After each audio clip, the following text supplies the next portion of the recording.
So of course by now you've heard of AI, you've heard of generative AI, and maybe you have even heard of large language models or LLMs. But most people can't explain the difference, and honestly, it's not your fault. These terms get thrown around so loosely that everything starts to sound the same. So here's the breakdown that I give to my clients. First, we have AI, artificial intelligence.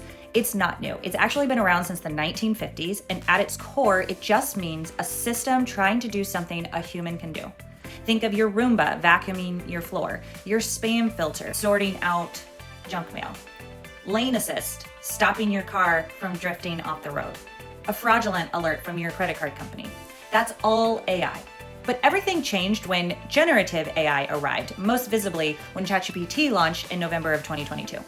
And generative AI is simply a subset of AI, artificial intelligence, that can create new content, text, images, code, by learning patterns from massive amounts of data. It's not copying, it's not pasting, it's recognizing patterns and generating something entirely new from them.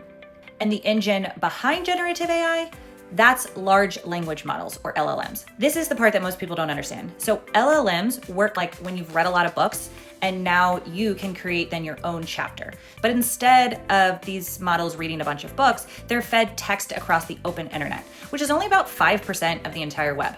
The other 95% sits behind paywalls, logins, and private databases. So today's models are really powerful, but they're also starving for information that companies really need.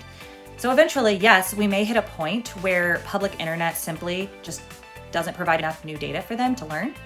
But part 2, I'm going to teach about how large language models learn.